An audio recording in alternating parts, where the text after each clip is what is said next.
Chicos, buenos días. Mi nombre es Edwin Román, soy estudiante de medicina y hoy les voy a exponer sobre el tema de signos y síntomas generales, ¿no? Es uno de los temas introductorios del curso de semiología junto con historia clínica. Así que, bueno, sin más preámbulos, vamos a empezar. Vamos a tocar estos 5 síntomas generales, ¿verdad? Dolor, fiebre, disnea, edema y ganas y pérdida de peso. Obviamente hay muchos más. Está la astenia, está la anemia, la ictericia. Pero estos 5 síntomas y signos son los que más vemos. Casi el 90% de las enfermedades los tienen y es muy variado de ver. No es como en algunos casos que pues la ictericia o la anemia están en algunos casos más específicos. Estos son más generales. Así que bueno, vamos a empezar con la fiebre. La fiebre tenemos que saber que no es solo una subida de temperatura. La fiebre es, sino, es una respuesta adaptativa, es, por así decirlo, viene desde arriba, viene desde órdenes del cerebro la fiebre. ¿Cómo se da esto? Cuando nuestro cuerpo entra en un estado de inflamación o en un estado de enfermedad, entonces va a haber lo que se conoce como los pirógenos, ¿no? Que simplemente son moléculas intermediarios que van a afectar a nuestro termostato hipotalámico, van a afectar su sensibilidad. Ese termostato hipotalámico son diferentes núcleos en nuestro cerebro, ¿no? Como la región preóptica y el hipotálamo anterior. Que estos son los centros hipotalámicos. Estos centros se encargan de regular nuestra temperatura, en pocas palabras. Así que estas citocinas o estos DAMs se conocen como pirógenos, ya que van a afectar la sensibilidad de ese termostato y va a decir a nuestro cerebro, ¿sabes qué? Tu temperatura ya no es 37.5, ahora es 38.3, digamos. Entonces, lo que va a hacer nuestro cerebro es, oye, debería estar en 38.3. Entonces va a estimular la termogénesis para que nuestra temperatura se eleve. Por eso no es una subida de temperatura convencional que se puede contrarrestar con una ducha fría, digamos. La fiebre es más de tener esa termogénesis. Por eso existen los antipiréticos. La fiebre en general no es mala, ¿no? Ya que puede inhibir ciertos microorganismos y puede ayudar a la función de algunos microbianos. Pero, sobre todo si la fiebre es bastante alta y bastante extensa, entonces suele deteriorar células inmunitarias y también afectar otros procesos celulares. Así que no es bueno que haya una fiebre muy mantenida, ¿no? Porque siempre termina afectando. Por eso también se crearon los antipiréticos. La fiebre tiene una clasificación que mayormente nosotros hemos vivido picos febriles aislados, ¿no? Que es simplemente un episodio de fiebre. Por así decirlo, no sé, una mañana de fiebre, una noche de fiebre, un día, 2 días de fiebre. Y bueno, después de eso no se vuelve a repetir. Eso es lo que se conoce como pico febril aislado. Pero hay otros tipos de fiebre, como la fiebre intermitente, la continua, la remitente, la periódica y la recurrente. La intermitente es de que va a haber fiebre, pero va a haber variaciones durante un día. Vamos a agarrar un rango de 24 horas y la temperatura va a variar en ese rango. Y eso va a conllevar a que haya picos febriles y picos afebriles. ¿Qué quiere decir? Que durante un periodo de 24 horas va a haber periodos en donde tengamos fiebre y donde no tengamos fiebre. Eso es lo que se conoce como fiebre intermitente. En cambio, la fiebre recurrente es lo mismo que la intermitente, pero esta vez el periodo aumenta. No es solo 24 horas, ahora es más de 24 horas. Puede ser, no sé, un día de fiebre, después viene de eso otro día sin fiebre, 2 días con fiebre y así. El rango aumenta mucho más. Y obviamente es una fiebre que dura más. Después la fiebre remitente es simplemente una fiebre que se va a mantener. La fiebre remitente como la continua es una fiebre que se mantiene, pero que hay variaciones en esa temperatura. En el caso de la fiebre remitente las variaciones van a ser mayores a 1 grado centígrado. O sea que la temperatura va a empezar a variar, pero no va a llegar a ser un pico febril, no va a llegar a disminuir a la temperatura normal. No, se va a mantener en fiebre, pero va a haber variaciones mayores a 1 grado centígrado. Y la continua es lo mismo, solo que ahora las variaciones van a ser menores a 1 grado centígrado. Cada una de estas fiebres se interpretan de diferente manera. Por ejemplo, en la fiebre intermitente podemos verlo en casos de tuberculosis miliar y todas estas fiebres están relacionadas a diferentes patologías, ¿no? Pero para eso también es importante asociar la fiebre con otros hallazgos semiológicos. Por ejemplo, aquí tenemos la interpretación clínica, en donde pues vemos que la fiebre también se puede clasificar en aguda y prolongada, ¿no? Que depende de su duración, de 15 días más o menos que 15 días. Y también, como dije antes, es muy importante asociar esta fiebre con otros hallazgos semiológicos, ¿no? Porque la fiebre no es un síntoma único, casi nunca las enfermedades tienen un síntoma único, casi siempre son un conjunto de rasgos que podemos observar. Así que siempre es importante relacionarlo con esos rasgos para llegar a un diagnóstico. Pero también tenemos lo que se conoce como fiebre de origen desconocido, que aquí se da, para que sea una fiebre de origen desconocido, tiene que cumplir con tres características. Tiene que ser, tiene que durar por lo menos más de 3 semanas, la temperatura debió haberse mantenido en 38,3 o más, y un diagnóstico se ve complicado, se ve imposibilitado, ya que no suele ser algo normal. Una fiebre de estas características no es algo normal. Así que podemos ver que más de 200 enfermedades pueden causar esta fiebre de origen desconocido, ¿no? Algunas son más comunes que otras. Por ejemplo, la tuberculosis miliar, la osteomielitis, algunos linfomas, algunas leucemias, la sarcoidosis, y también pues en las infrecuentes tenemos la mononucleosis, una fiebre tifoidea, el sarcoma de Kaposi, una fiebre facticia, un hipertiroidismo. Todas estas enfermedades y más pueden causar lo que es una fiebre de origen desconocido, ¿no? Pero todas estas enfermedades, aparte de la fiebre, tienen otros síntomas, ¿no? Otra sintomatología que nos puede ayudar también a relacionar y a llegar a un diagnóstico. Bueno, eso es lo que es la fiebre. Vamos a pasar con la disnea. ¿Qué es la disnea? La disnea es simplemente una dificultad en la respiración, ¿no? Tenemos que saber que la disnea no es solo la falta de aire, sino es una sensación subjetiva de falta de aire. ¿Qué quiere decir esto? Que el paciente siente que le falta el aire. Eso no quiere decir necesariamente que tenga algún problema respiratorio, porque una persona que no suele hacer ejercicio, cuando hace un ejercicio intenso, va a tener disnea, le va a costar la respiración. Pero eso es normal, por así decirlo. En cambio, cuando un paciente nos refiere de que le cuesta respirar cuando está en reposo, o cuando hace algún ejercicio muy moderado, o incluso alguna rutina diaria, ¿no? Como vestirse o como subir algunas escaleras, si eso le quita el aire, entonces eso ya podría ser patológico. Y pues aquí está lo que se conoce como el lenguaje de la disnea, ¿no? De que el paciente dice que siente que se le oprime el pecho, de que le sacan el aire, de que no logra respirar bien, de que sus pulmones se han encogido. Y pues hay diferentes formas en las que un paciente puede decir que tiene disnea, que le está costando la respiración. Así que aquí es muy importante la entrevista, ¿no? Y el relato de la enfermedad. La disnea puede tener varias causas, ¿no? Un aumento en los requerimientos ventilatorios, como en el caso de la acidosis, ¿no? Que sabemos que en una acidosis metabólica, entonces se estimula una hiperventilación para tratar de compensar este desequilibrio del pH. Un aumento del esfuerzo para superar resistencia dentro de las vías aéreas, ¿no? Como en el caso de un asma o en el caso de un EPOC. Entonces ahí va a haber una resistencia en las vías aéreas y ahí vamos a querer respirar. Nuestro cuerpo prefiere respirar rápido y respirar poco profundo, ¿no? Que eso también podría ser los inicios de una disnea. Y también tenemos aumento del esfuerzo para distender el pulmón y la caja torácica. Aquí es, por ejemplo, en un derrame pleural, en un neumotórax, donde el pulmón no se puede expandir completamente, entonces se necesita más aire, más esfuerzo para distender ese pulmón, y eso conlleva una disnea. Un deterioro neuromuscular, sobre todo de los músculos respiratorios, como en el caso de una mestemia grave o el síndrome de Guillain-Barré, ¿no? Y claro, por supuesto, también alteraciones psicológicas, ¿no? Como un ataque de ansiedad o de pánico. La disnea se suele presentar en algunas formas, ¿no? Así que vamos a ver primero la disnea aguda y la disnea crónica. La disnea aguda es simplemente la que se da de minutos a horas, ¿no? Y suele ser un motivo de urgencia. Y también suele ser autolimitada. La disnea crónica es, por ejemplo, la que se da en el EPOC, o en un asma crónica, o en fumadores, donde la disnea puede desde semanas, meses o hasta años. Y aquí lo que ya hemos hablado, ¿no? Una disnea de esfuerzo y una disnea de reposo. Que una disnea de reposo ya se consideraría patológica, y también la disnea de esfuerzo dependiendo del esfuerzo. Para que nosotros consideremos a la disnea como un síntoma principal, tenemos que realizar nuestro examen físico y nuestra anamnesis. En el examen físico tenemos que ver que haya manifestaciones de mayor trabajo respiratorio.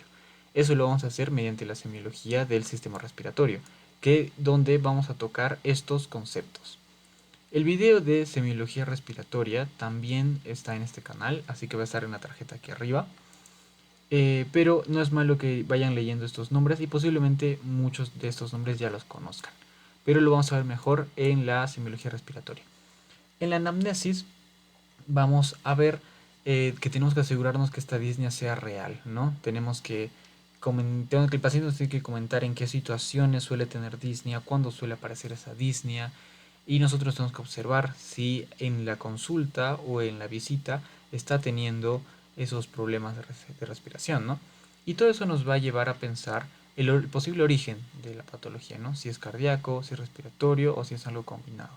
Es necesario conocer sus hábitos, ¿no? Por ejemplo, si fuma, sus antecedentes, si sus padres tuvieron alguna enfermedad o incluso él tuvo una enfermedad hace tiempo y su labor, ¿no? Por ejemplo, pues es muy común la intoxicación por carbón en el caso de los mineros. Y aquí hay otros tipos de disnea, ¿no? La ortopnea, la treponea, la platipnea y también está lo que se conoce como la disnea paroxística nocturna. Cada uno de estos se da en diferentes situaciones y también está relacionado con diferentes patologías. Por ejemplo, la ortopnea es una disnea en cúbito supino, o sea, cuando el paciente está echado boca arriba, por así decirlo, eso es el decúbito dorsal. Cuando el paciente está echado en esa posición, ahí le llega la disnea y el paciente se ve obligado a sentarse para poder respirar mejor. En cambio, la treponea es una disnea en decúbito lateral. El paciente no se puede echar de costado porque echarse de esa manera le causa disnea. Esto, por ejemplo, se da en enfermedades unilaterales, ¿no? Que afectan solo a un lado del pulmón. Que, bueno, pueden ser varias, ¿no? Por ejemplo, un derrame pleural, un neumotórax, que pueden causar ese problema de disnea cuando se echa en ese lado. La disnea paroxística nocturna es simplemente cuando el paciente está durmiendo y se despierta para poder respirar mejor. Eso podría indicar también comienzos de apnea del sueño, ¿no? Y tenemos la platipnea, en donde el paciente se ve obligado a estar sentado porque cuando se para aparece la disnea. Así que bueno, esto es la disnea, ese es el síntoma de la disnea y vamos a continuar con el tercer síntoma que es el edema. El edema se da, o su concepto es el aumento del contenido acuoso del espacio intersticial, claro, ¿verdad? ¿No? De el líquido extracelular. El edema tiene varias causas. Principalmente nosotros tenemos que saber que eso se vio en fisiología, de que nuestros vasos y nuestros tejidos tienen diferentes presiones que interactúan constantemente.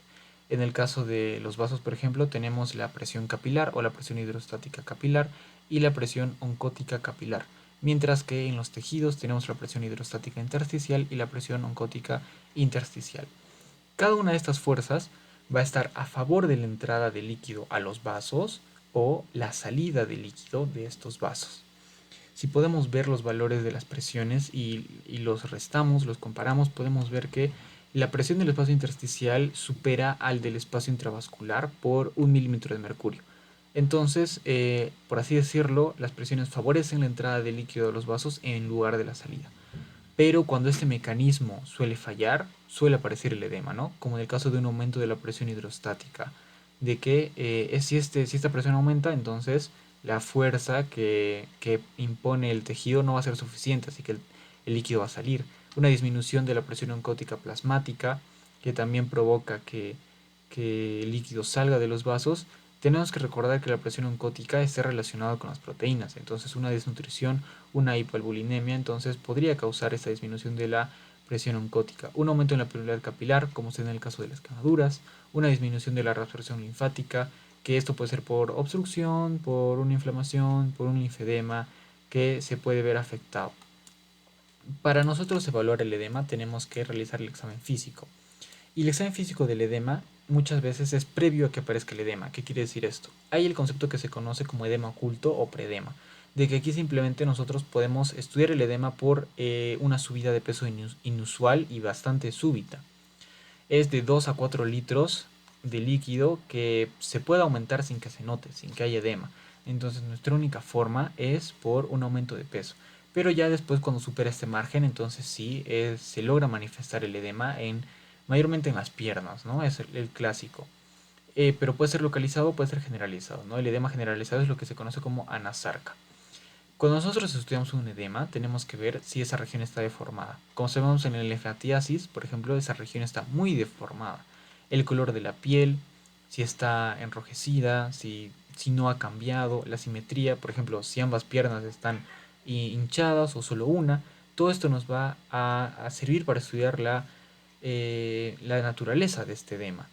Por ejemplo, si digamos el color de la piel está enrojecida y solo se ve en una pierna, entonces podríamos pensar que es por una obstrucción o quizá por una inflamación, mientras que hay una simetría en ambas piernas están hinchadas y no hay variaciones en el color, podríamos pensar que es un edema de tipo renal, ¿no?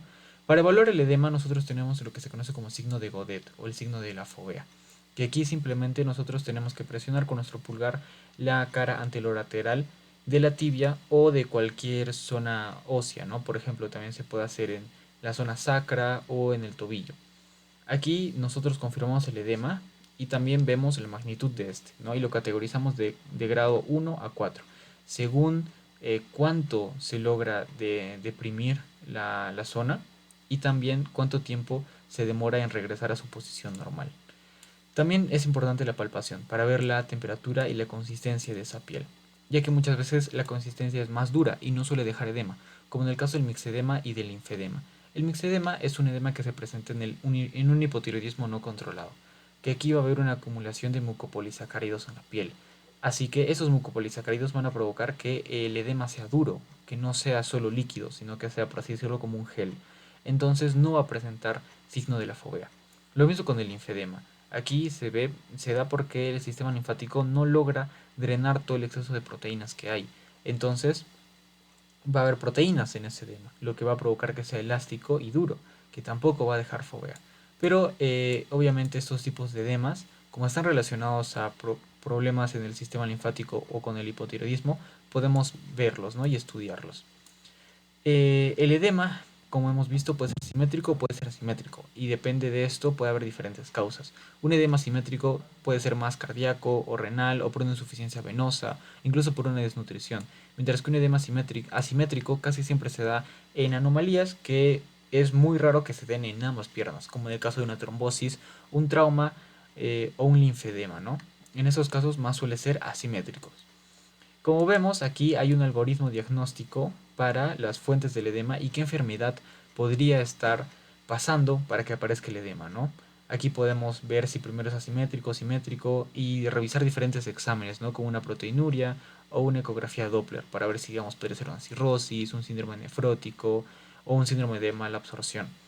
Esto se va adquiriendo con la experiencia y también, pues, esto también se ve, pues, en el estudio de la semiología renal, pero por ahora simplemente estamos evaluando el síntoma como tal, que es el edema. Como cuarto síntoma vamos a ver la pérdida y ganancia de peso. Antes de estudiar al paciente con pérdida de peso o con ganancia de peso, tenemos que valorar el estado de nutrición de nuestro paciente. ¿Cómo hacemos esto? Hay varios métodos, los clínicos, los bioquímicos, los de inmunidad, los por imágenes y los bioeléctricos. Si bien los métodos por imágenes son los más objetivos para saber tu porcentaje de grasa, los métodos clínicos son los que más solemos usar en el laboratorio o en la consulta clínica o en la visita. Para los métodos clínicos primero tenemos que saber la anamnesis del paciente. Tenemos que ver cómo son sus hábitos alimentarios, cuánto suele pesar normalmente y cuánto está pesando ahora, y cuántas veces está yendo al baño o si su hábito defecatorio es normal, ¿no? En el caso de los hábitos alimentarios, si pues el paciente refiere que empezó a comer mucho, quizá por un cuadro depresivo, entonces podemos asumir que es una obesidad dietaria, mientras que un hábito defecatorio podría ser un fecaloma, por ejemplo. En los exámenes físicos tenemos lo que se conoce como parámetros antropométricos, ¿no? Que es el perímetro de la cintura, la circunferencia de la cadera, el índice cintura-cadera y diferentes mediciones que podemos evaluar. Estos, si bien son bastante usados, el gold estándar es el índice de masa corporal, ¿no? Y el IMC, que es simplemente el peso dividido entre la altura al cuadrado. Este IMC nos va a dar un valor en el que podemos categorizar a nuestro paciente según el índice de masa corporal, ¿no? Lo normal es que un paciente o una persona esté entre 18 a 25 de IMC. Superando estos 25 ya se consideraría sobrepeso y superando los 30 ya se considera una obesidad. Pero por supuesto esto tiene excepciones, ¿no? Por ejemplo, pues personas que llevan haciendo ejercicio muchos años eh, tienen bastante peso, o personas que viven del fisicoculturismo, por ejemplo, son personas que tienen bastante peso, pero que obviamente no tienen obesidad. Así que aquí, aparte del IMC, también se suele aplicar el índice cintura-cadera. Ahora sí, vamos a ver el paciente con pérdida de peso. Para que el paciente con pérdida de peso se considere patológico, tiene que ser una pérdida no intencional. Porque si el paciente se sometió a una dieta o empezó a hacer ejercicio, pues es una pérdida de peso que se quiere. Entonces no conlleva algo patológico. Pero si no es intencional, o incluso si el paciente dice que está comiendo más y que está bajando de peso, o que está haciendo menos ejercicio y está bajando más de peso, entonces ahí sí es algo preocupante, ¿no? Tiene que ser una pérdida no intencional. Una pérdida no intencional de peso puede conllevar bastantes causas, ¿no? Las más comunes están tuberculosis, enfermedades gastrointestinales o tumores, pero podemos ver que aquí hay muchas más, ¿no? La malignidad, por ejemplo, enfermedades gastrointestinales no malignas, endocrinopatías, enfermedades infecciosas como el VIH, una tuberculosis, parásitos, infección por el mintos, enfermedades neurológicas como una demencia, por ejemplo, o una neuropatía caquéxica de la diabetes, enfermedades reumatológicas, enfermedades crónicas avanzadas como una caquexia, por ejemplo, una insuficiencia renal o un EPOC, trastornos psiquiátricos como la anorexia o la depresión, también es muy importante evaluar esa parte, el uso de, el uso de sustancias como el alcohol o la cocaína o antidepresivos y el ejercicio vigoroso crónico, ¿no? Que bueno, nunca está mal hacer ejercicio, pero también cuando ya llega a ser crónico y por así decirlo sobreesforzado, podría conllevar problemas a largo plazo. Nosotros tenemos que analizar a este paciente según la anamnesis y el examen físico. Tenemos que ver si hay pérdida de peso y cuánto peso está perdiendo. Y también tenemos que ver si hubo cambios en el apetito y en la actividad física. También tenemos que ver si tiene alguna alteración en la alimentación, su aspecto general y síntomas de déficit de nutrientes, si ya está entrando una desnutrición, si hay síntomas acompañantes a esto, como en el caso de la tuberculosis, si hay fiebre o tos, si hay enopatías, el examen neurológico también, por si el paciente está cursando quizá por un cuadro depresivo, que eso lo está llevando a comer menos. Y lo mismo con el paciente con ganancia de peso. Aquí no tiene que ser algo intencional, tiene que ser algo que está poniendo en riesgo la vida del paciente y que muchas veces no es intencionado, no es simplemente porque empezó a comer más. Como hemos mencionado, la circunferencia abdominal también es un parámetro antropométrico bastante usado y tenemos que saber que un diámetro mayor a 88 en mujeres y mayor a 102 centímetros en hombres quiere decir y está relacionado hacia un riesgo cardiometabólico.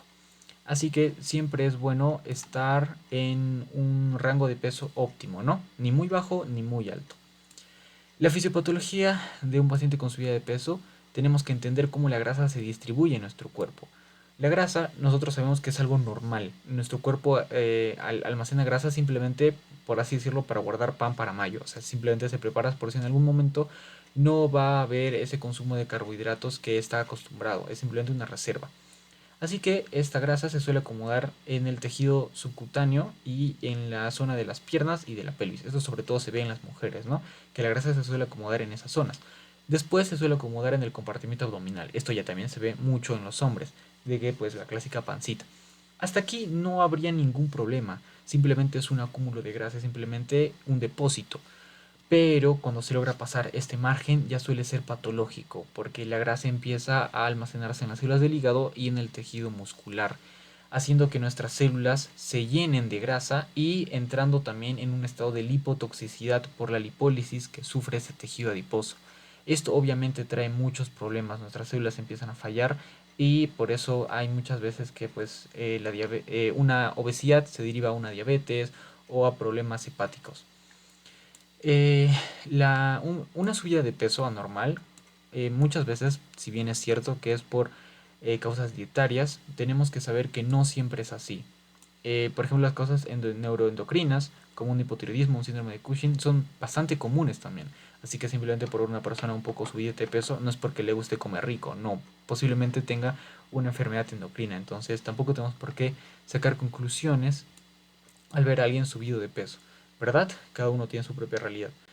Y tampoco un cuerpo estético no es aquel que está lleno de músculo, sino un cuerpo estético sino es aquel que simplemente se ve sano, el que está, no es el que se mete 3 horas en el gimnasio diarios, es el que simplemente va 4 o 5 veces a la semana y el gimnasio es parte de su vida, no es toda su vida, como en el caso de los deportistas, por ejemplo, que viven de ello, pues obviamente el fitness es toda su vida. Pero en una persona que no se quiere dedicar a eso, basta con que tenga un cuerpo sano, un cuerpo un poco atlético y sobre todo sano, sobre todo bien cuidado, que eso es lo más atractivo que podría haber, tanto para chicos como para chicas.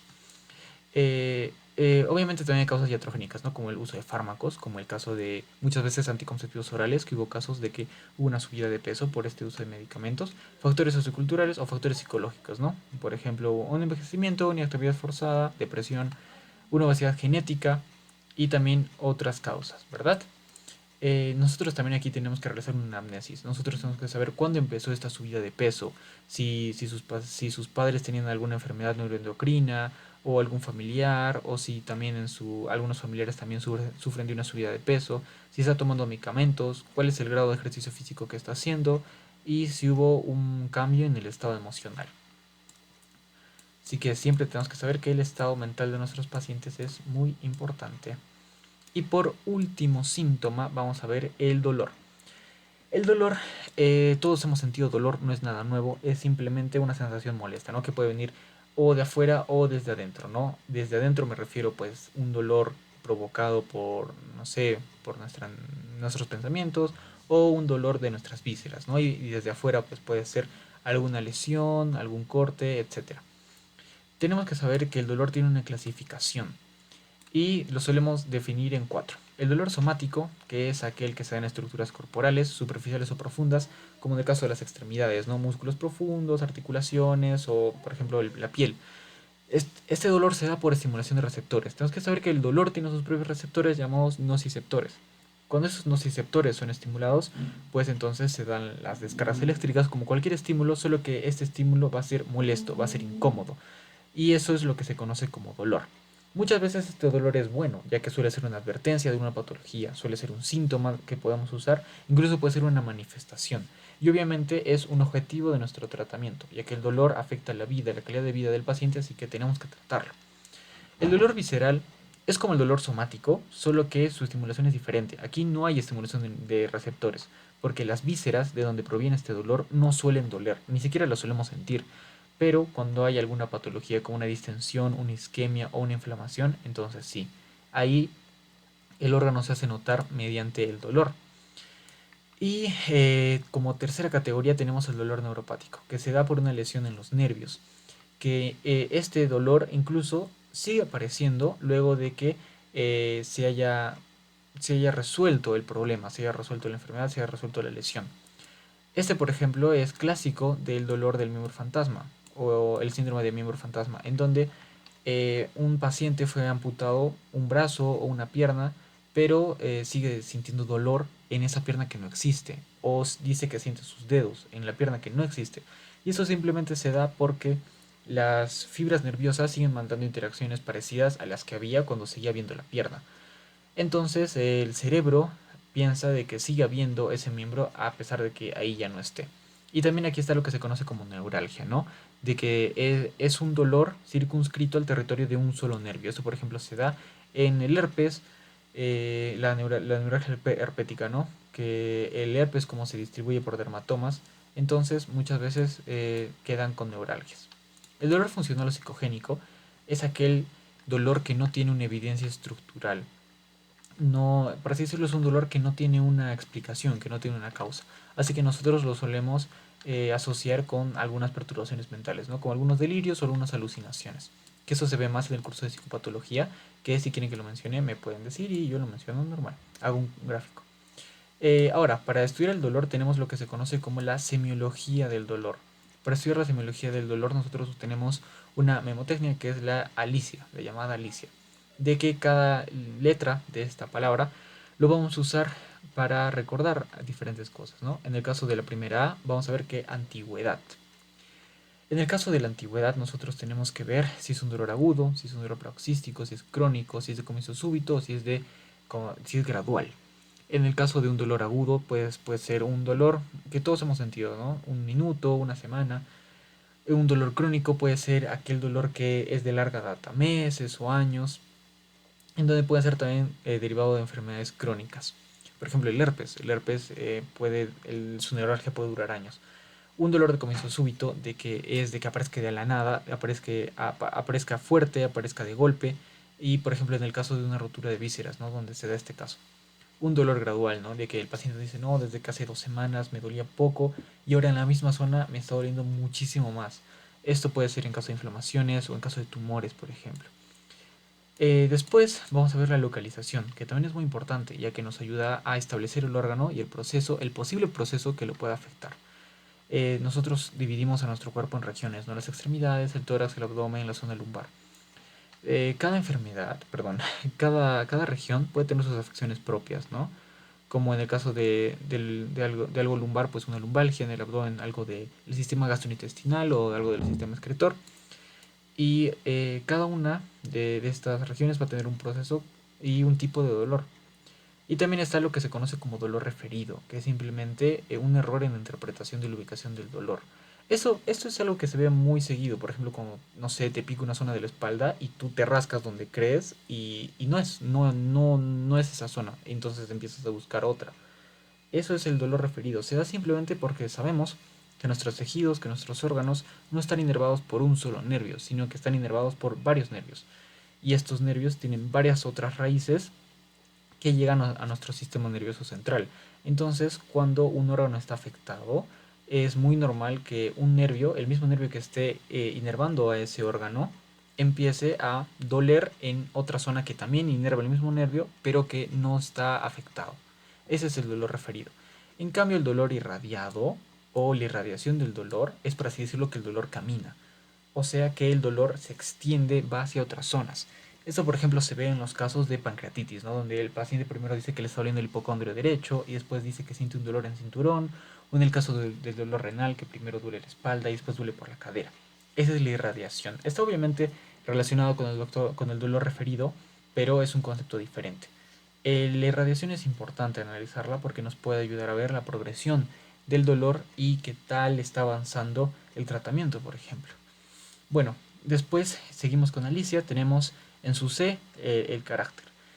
¿Qué es el carácter del dolor? Es simplemente los rasgos con los que se podría describir el dolor.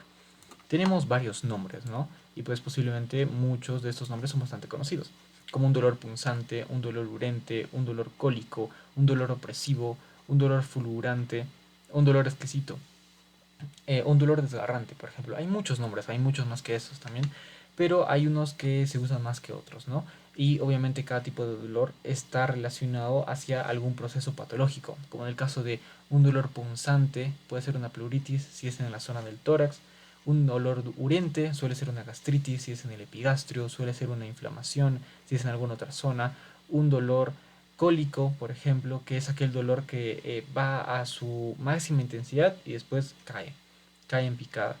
Este, por ejemplo, se da en una litiasis, un dolor opresivo, de que, como su nombre dice, se siente que se presiona, se puede dar en una angina de pecho o en un infarto agudo de miocardio, un dolor fulgurante, donde siente como fuego o un golpe de electricidad.